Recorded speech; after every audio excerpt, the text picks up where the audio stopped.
Marcus and Sarah are not bad with money. They both work. They track their spending, roughly. They don't take extravagant vacations.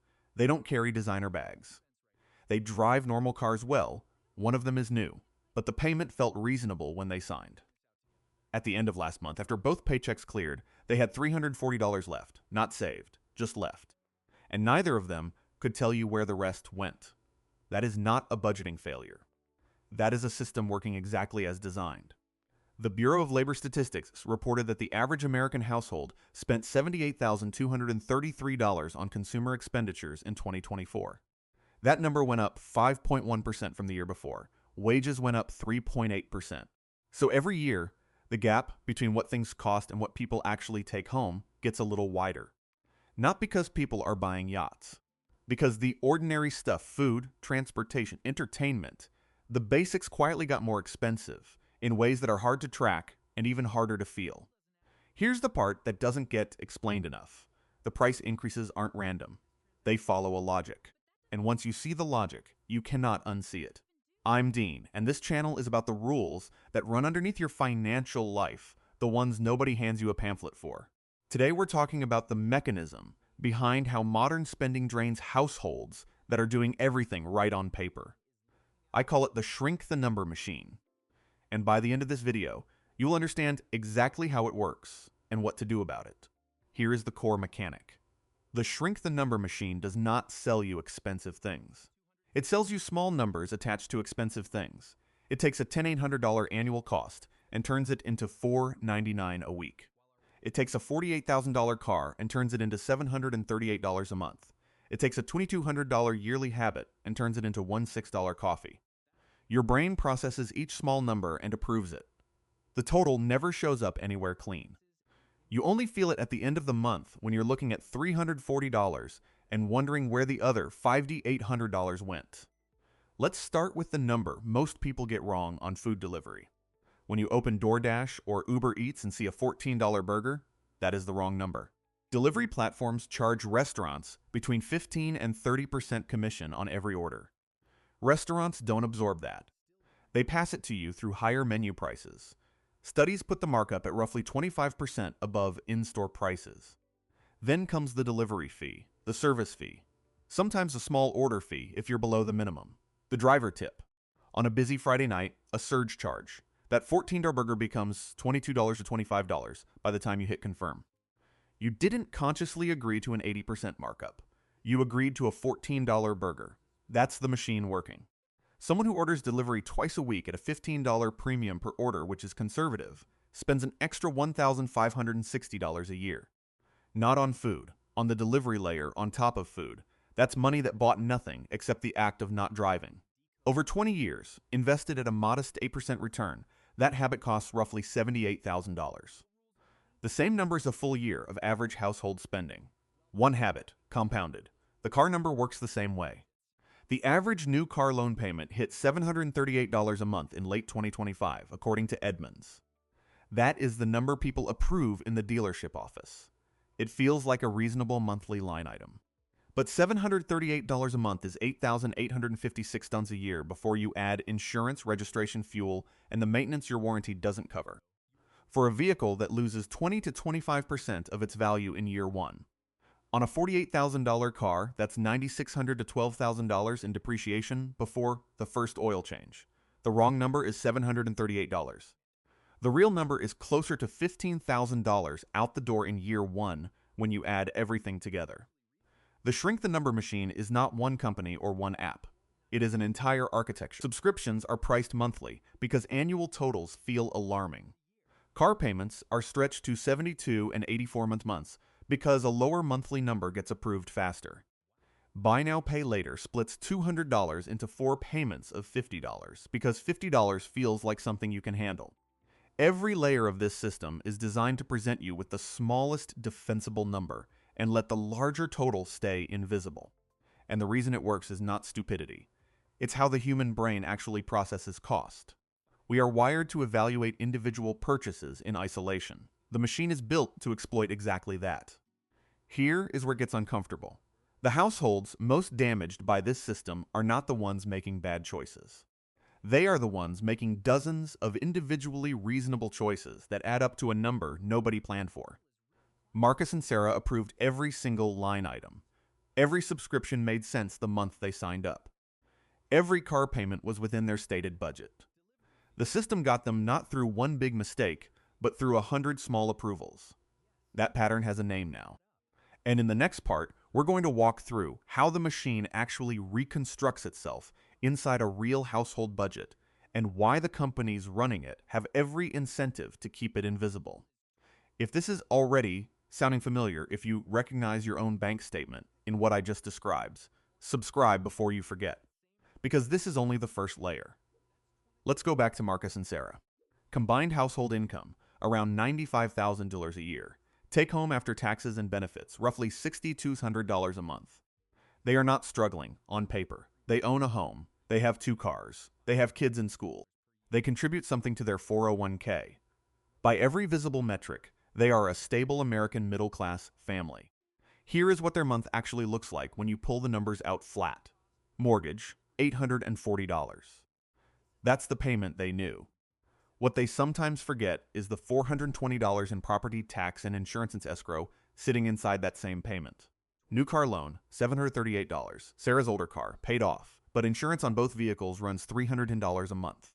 Groceries, $1,500. They have 2 kids and prices are not coming down. Utilities, $280. Phone bills, 2 lines, $160. And then the layer that the machine built quietly on top of all of that. Netflix, $1549. Disney Plus, $13.99. Hulu, $17.99. HBO Max, $15.99. Amazon Prime, which they tell themselves is for shipping, $14.99 a month. Spotify, $11.99. A cloud storage subscription they set up 3 years ago, $9.99. A fitness app Marcus downloaded in January, $12.99, still charging. Gym attendance dropped off in March. That stack comes to just over $112 a month, $1,344 a year. Not one of those felt like a significant decision.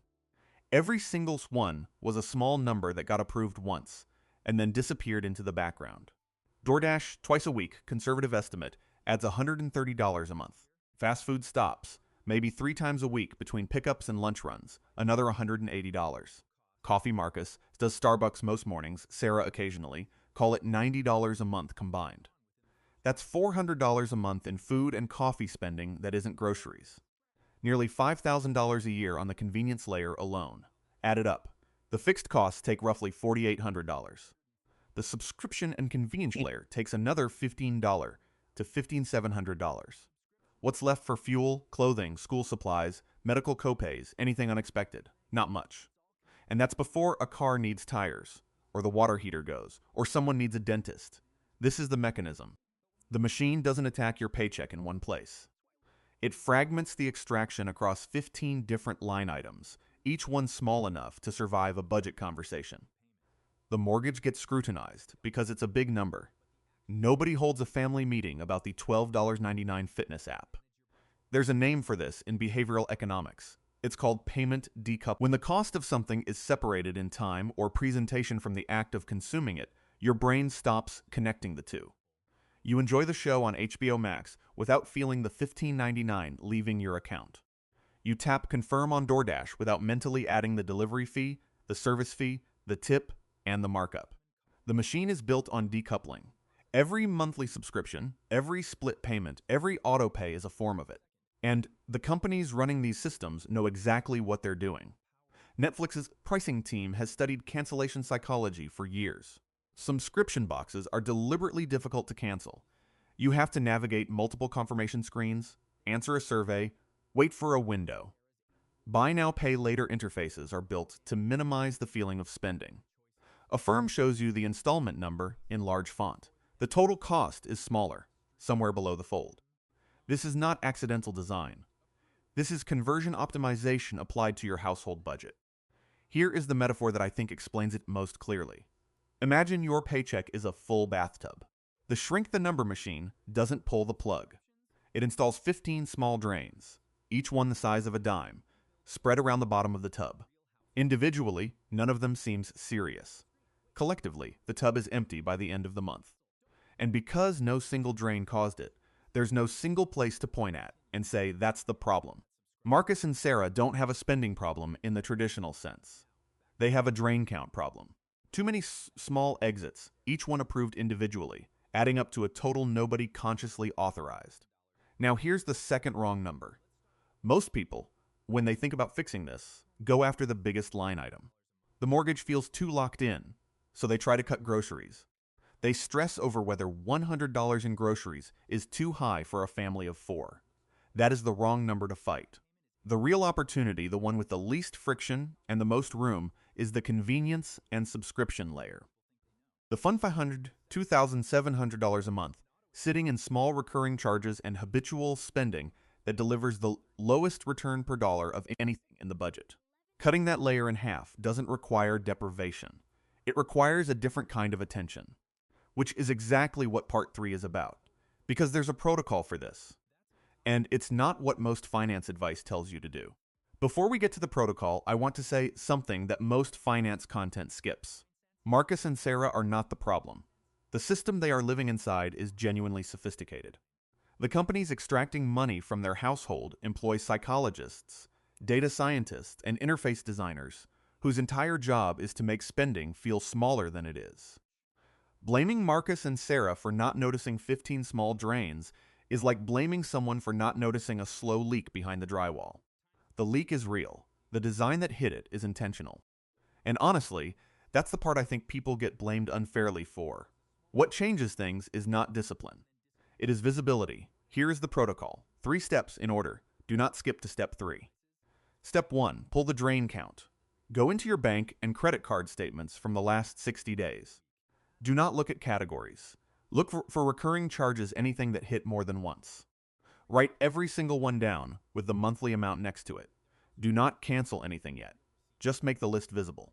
Most households doing this for the first time find between $80 and $200 in subscriptions they had genuinely forgotten about. Not neglected. Forgotten. The machine counts on that. Step 2. Run the real number on your top 3 convenience habits, not the per transaction number, the annual number. DoorDash twice a week at a $15 premium sounds like nothing. Written as $1,560 a year, it becomes a decision. The morning coffee run at $6 a day sounds reasonable. Written as $2,190 a year, it becomes a question worth asking. You do not have to stop any of these things. You have to see them as annual commitments, because that is what they are. The machine shows you the small number. Your job is to write the real one next to it. Step 3. Replace one, not everything. This is where most budget resets fail. People see the full picture, feel overwhelmed, try to cut everything at once, hold it for 3 weeks, then snap back to every habit they had before, plus the guilt. That is not a reset. That is a cycle. Pick the single convenience or subscription that delivers the least value per dollar relative to what it actually costs annually. Cancel or replace just that one. Do it this week. Then leave everything else alone for 30 days. One change held. After 30 days, pick another. Slow accumulation built the machine. Slow, deliberate removal dismantles it without breaking you. Now the nuance, because this matters. Not every subscription is a drain. Not every convenience purchase is irrational. If you work 50-hour weeks and DoorDash once a week genuinely buys back 2 hours you would otherwise spend cooking, that math might work in your favor, depending on what those 2 hours are worth to you. A streaming service you actually use most nights is a different animal than one you forgot you subscribed to. The goal is not to eliminate all convenience from your life. The goal is to make sure every recurring charge in your budget is a conscious decision, not an auto payment you approved once in 2021 and never thought about again. Here is the warning. Some people hear this and overcorrect hard. They cancel everything, meal prep aggressively for 2 weeks, brew their own coffee, feel virtuous, and then one bad week dismantles the whole structure. Extreme restriction followed by full rebound is not a financial strategy. It is a stress response. The households that actually close the gap are the ones that make boring, unsexy, permanent changes to 2 or 3 line items, then let compounding do the work over years. The other overcorrection is chasing the wrong number. Buying a slightly cheaper brand of coffee beans while still ordering DoorDash 4 times a week is optimizing the wrong drain. Step 1 exists for a reason. See the full picture before you start cutting. Here is the decoded rule. The shrink the number machine runs on invisibility. It needs your approval to activate each drain, and it needs your inattention to keep them running. The moment you make the total visible, the real annual number, not the monthly installment, the machine loses most of its power. You are not fighting corporations with unlimited marketing budgets. You are doing one thing they spent billions to prevent, adding up the full number and deciding whether you actually said yes to it. Marcus and Sarah do not need to earn more money to fix their $340 end-of-month problem. They need to see that their household is running 15 small drains they individually approved, but collectively never authorized. Close 3 of them. Hold it. Close 2 more in 6 months. In a year, they have margin. Not because the economy changed, because the total became visible. That is the rule. Visibility before discipline. Always. If this video helped you see your own budget differently, subscribe. That's what this channel is here for, not tips, not motivation, but the actual mechanics behind why money moves the way it does in a real American household. And share this with someone whose end-of-month number doesn't make sense to them. Because they are probably not doing anything wrong. They just haven't seen the machine yet.